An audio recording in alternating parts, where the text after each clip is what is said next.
Hi guys, welcome so much to my kitchen.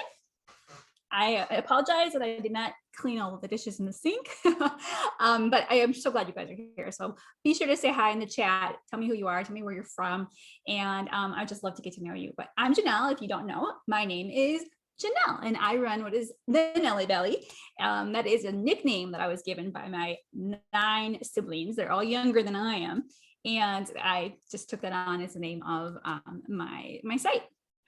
And you are here today because we are going to start the 5-day no menu plan challenge. And I'm really excited, really excited for this, for you and for myself. This has been a fundamental change from the way that I view meals. And I know that if you implement even just a little bit of this, it will be fundamental change to you as well for your family and for your kitchen.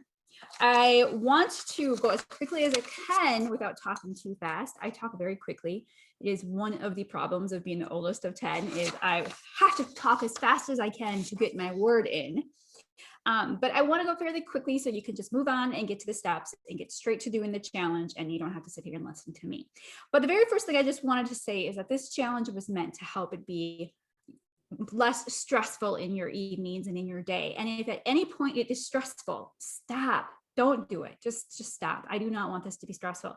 And if you are already working on a menu plan or a menu system that you love, that works great for you, don't change it. This isn't going to be for you. Move on and just keep doing what you're doing, because that's always a hard thing to find. And when you find it, stay in that zone.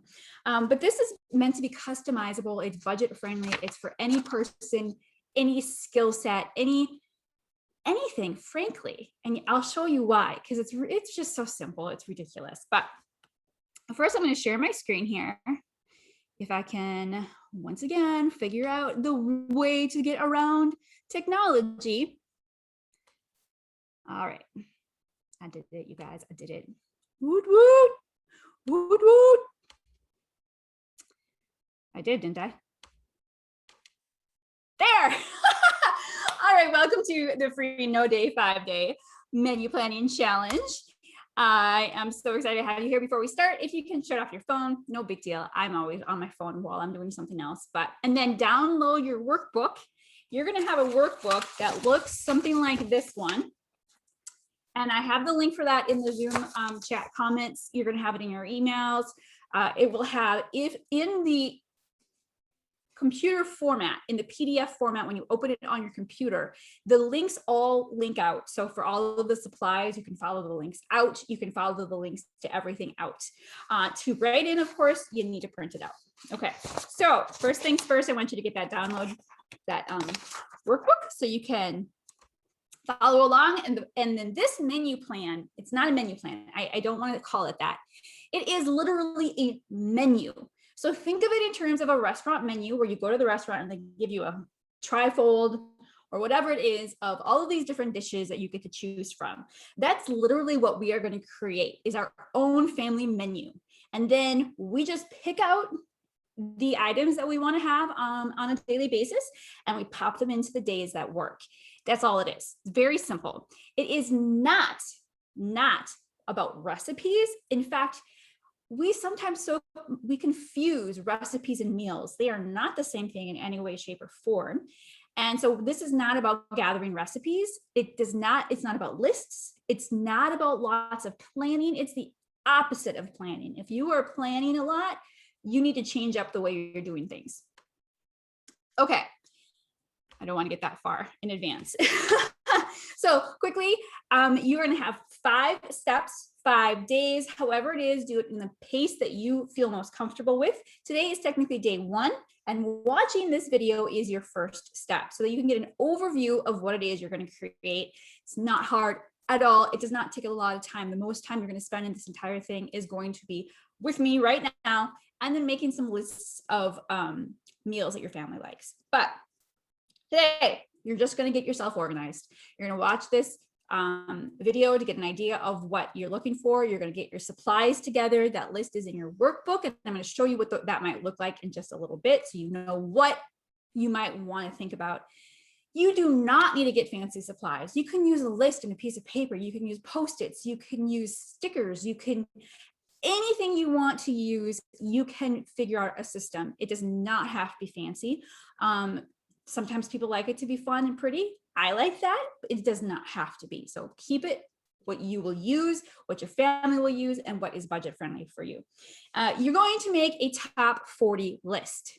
Top 40 of your family favorites is going to be on day number 2. I would recommend that you get your family involved in that, and your pages are going to look like this. You can have several pages that look like this. And you're going to see that I have the time, I have the recipe name, I have the main ingredient, and I have the person in the family that likes the recipe the most. And the reason for that is it's a good idea to have an idea of how long a dish takes you. So you can pop it in your top 40, or decide, you know what, this is a 3-hour dish. Let's not even include it in our weekly or our menus. Also, you want to make sure that every family member is honored with one of their favorite dishes. Now, that being said, everybody needs to like the dish, but maybe they love the dish. That's going to be awesome. And then, you know, think about your main ingredients. Are these ingredients that are easy, budget friendly, you feel confident with? If not, maybe it's going to be one that's taken out. Day 2, you're going to be making a list, have your family just scribble it down, give your kid a piece of paper and say, hey, write down every meal that you love that I make. You could end up with 200. That's okay. Go ahead, just take out those lists, and you'll see in that day how to hone that down into just a smaller, more manageable amount of meals. Again, not recipes, meals. And then day 3 is just going to be simply gathering. I have a hair on my shirt and it's driving me bonkers. Sorry, I'm like trying to stroke it off. Okay, back on track.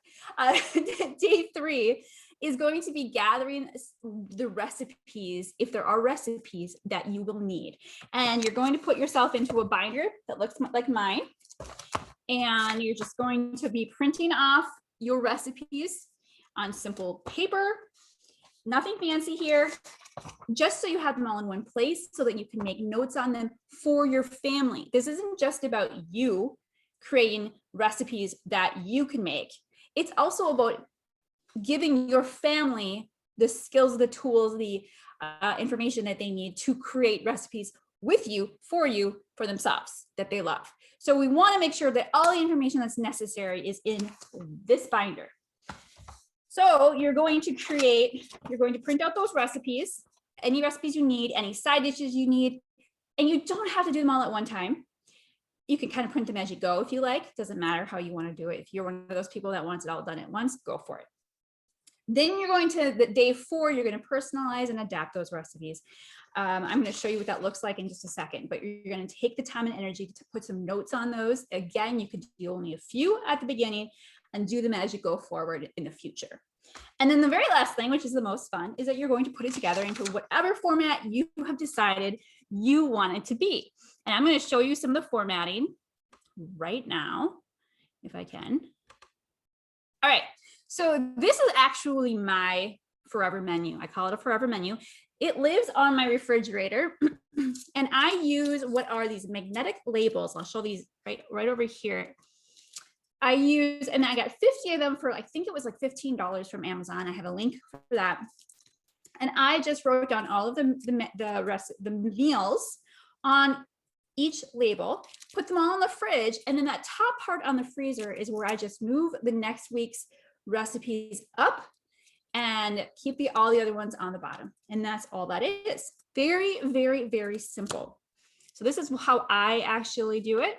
Another friend of mine, she has hers in a calendar, and someone else has the same kind of system, but in a planner.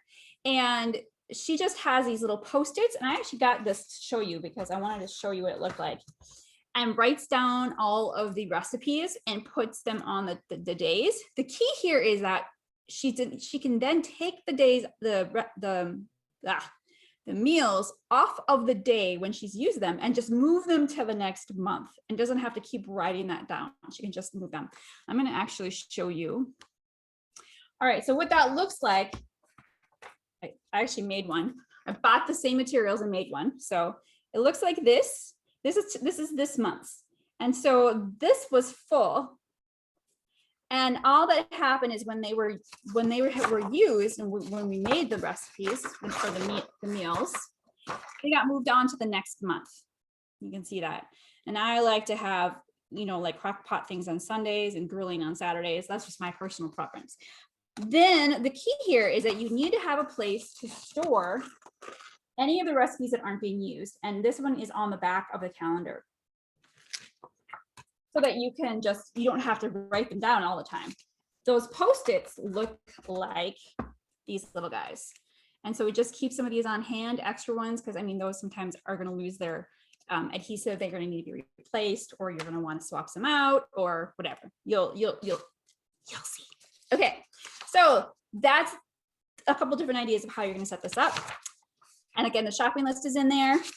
There's some tips in here. Number one thing is you do not need to finish all of this in 5 days. That's okay. Just get yourself started, get your brain thinking about it, and just stop looking for recipes all the time. Okay, just start there.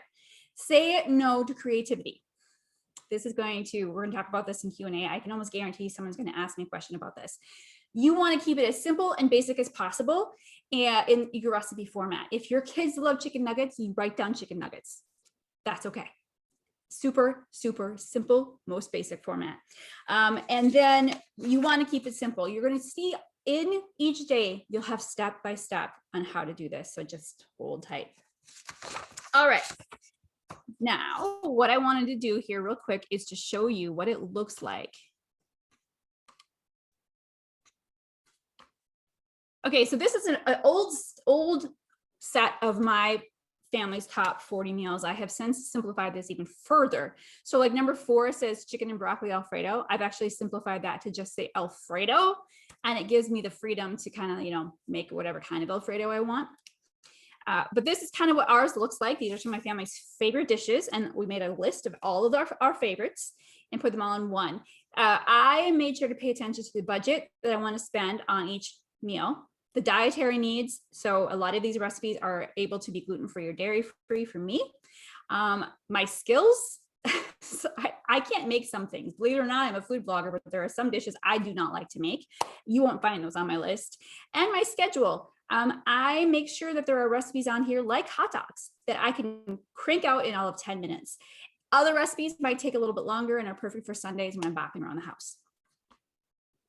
Okay, so this is what I was going to show you about a recipe where you're going to scribble on it. You want to make sure on the back of your recipe that you have made lots of notes about how you can make them ahead. You can add swaps. You can add additions of ingredients. You can create what sides you like to create, how you can stretch the meal, anything that you might want to do to update that meal or to change it, you want to put in here.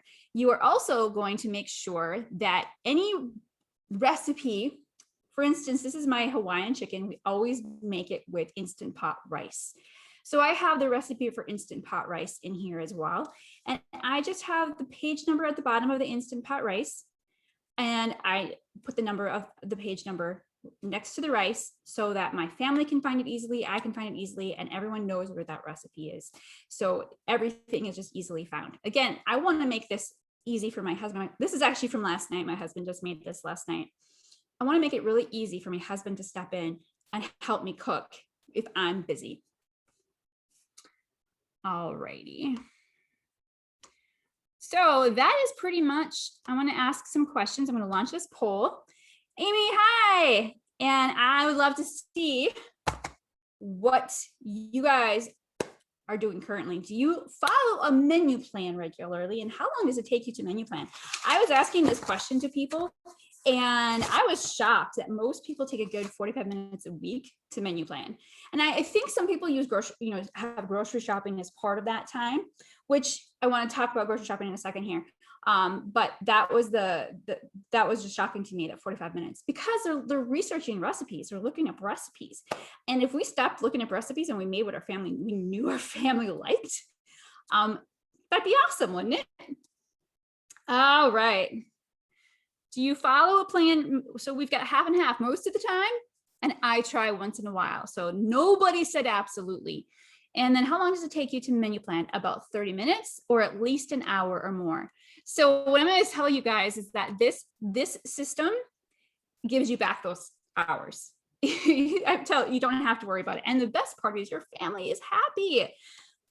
All right, so let's get into some, here's the results.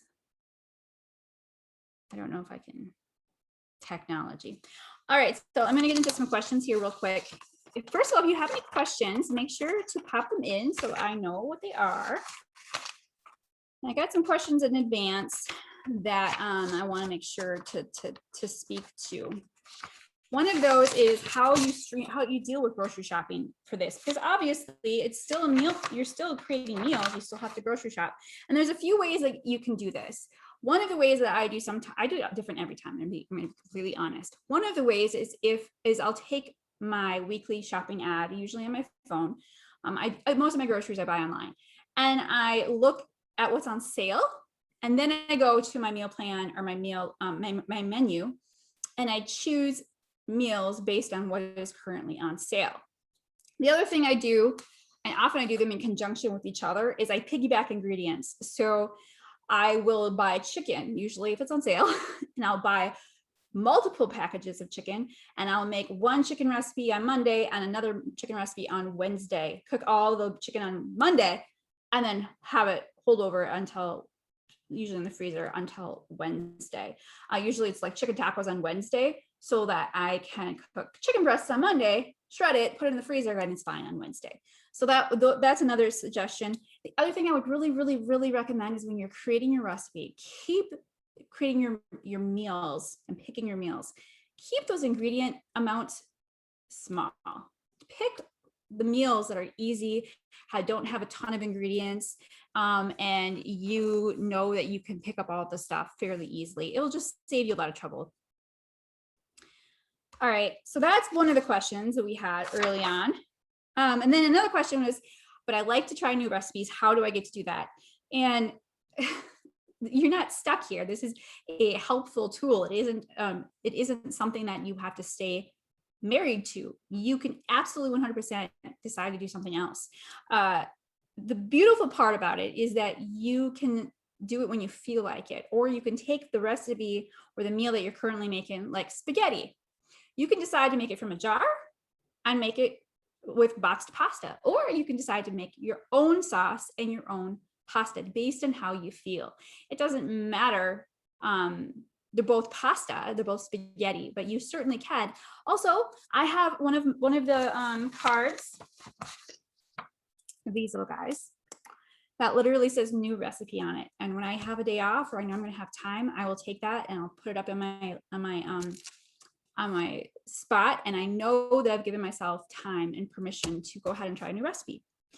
How do I organize meals with multiple possible recipes? Okay, what you mean by that is, like, you have a recipe that has a sauce, it has a rice, it has multiple things. You can, if they all go only with the same recipe, put them all two together in your binder. However, if it's like mine, where I have the Instant Pot rice and I use that recipe for lots of different things, that's where you would mark a page number on the bottom of that recipe, and you would make sure to reference that page number anywhere you use it on another recipe, so that you can find it, but also your family can find it again. So in my binder, I have all of my main recipes, the front, by alphabetical, so it's curry, enchiladas. But in the back, I have all of the extra recipes, like your sauces and Instant Pot. I have them all in the back by page number. And so when I come across a recipe, the other great thing that I love to do is, like, I'm making curry. I make curry often, but occasionally I'll come across a new curry recipe that looks so good, and I'll make a mark on my curry page, my traditional page, that says, try this new recipe number, and I'll reference page number 22 or whatever. And then I'll put that new curry recipe with page number 22 into my binder, so that I can, if I decide to, or if I want to, go ahead and reference that. But it isn't something I have to do. It frees my brain, it frees my energy. It allows me repetition. Our brains love repetition. It helps us feel organized and calm. And so it just gives you this framework to take that brain power of having to plan and think and menu plan, and pull it back to just making meals. So What else? I want to swap out a new recipe, but not get rid of the old one. Okay, so I would suggest you get extra of these labels or whatever it is you choose. And I actually have a little spot on my refrigerator that's for recipes that I've pulled out of rotation. Usually in the summer, I do this because, you know, like soups we don't make in the summer. And so then I'll take and I'll add in a salad or a grilled chicken or whatever and pull those soups out of rotation. There's nothing like, again, this is just a framework. You aren't married to it. Make it work for you. Do what you want to do. Just don't get caught in doing that often, because then that defeats the purpose of having, you know, a set menu. Anything else? How do you plan? Oh, breakfast and lunch. This is supper. And I know many people have children and they have to make lunch. I mean, I have children too, but they're grown enough that they can kind of fend for themselves. So there's a couple things you can do. First thing I would suggest is, if you don't already, is putting your breakfast and lunch on kind of some sort of a rotation. Breakfast for us is like 3 things that we use or we eat, and it's just one of 3. Our brains are tired in the morning. It doesn't need to think. We don't need variety in the morning. Lunch, we have salads, sandwiches, and soups in various varieties. But again, it's just me and my son. However, when my children were smaller, we did a top 40 for lunch, and we had another one. It was more like 25, and they were mostly all kid friendly. And most of them, my kids could prepare themselves. So it'd be like peanut butter jelly sandwiches, fish fingers, different things that they loved that they could make themselves.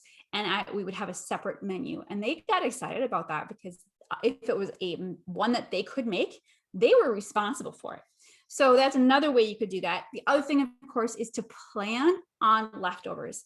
On that Hawaiian chicken, I actually have lunch circled on the back because the Hawaiian chicken makes great leftovers. And so I will often make extra to have for lunch the next day. So we eat a lot of leftovers. Some families don't like leftovers, but I would suggest you try. Oh my gosh, your family loves boxed meals, canned meals, processed meals, and you don't want to have to eat that all the time. I hear ya, but just go with it to start with. If they want fish fingers, and if you give your kids a list, if you give your kids the list and your husband the list, and you get pizza, fish fingers, chicken nuggets, SpaghettiOs, all of the canned processed foods down the list, and that's what you get, that's okay. Still go with what is the majority of everyone likes. Introduce new sides, introduce new veggies, and slowly try to introduce those favorites into new options and new varieties. So if they love chicken nuggets, rather than the traditional Tyson chicken nuggets, try moving that to a new brand that has better, healthier options. Maybe try making homemade chicken nuggets. Try to shift that out of the processed version. And you'd be surprised that it won't take too many months before you get to a point where you're not making processed food nearly as much. There's something wrong with it. You still can, but it is a lot less. But don't fight it initially. You're going to spend so much time fighting that, and you're going to use so much energy trying to fight that, and you're never going to solve that by continually fighting it. Your best thing to do is settle into it, and then little by little by little, shift that. That's it. So if anyone has any questions, I would love you to let me know. You can always email us. Janelle@nellybelly.com is my personal contact email. Also reply to any of the emails you get from us from the challenge. This is the first day. Please, this is not going to be hard. Take a breath. Keep it simple, keep it easy. Let us know if you have any questions, and get yourself started down a menu that lasts forever, or whenever you decide you want to tweak it. All right, you guys, have a great afternoon, and I cannot wait to see you in the emails and in the Facebook group. There's a Facebook group, guys. The link is in your workbook. Okay, bye, guys. Have a great Wednesday.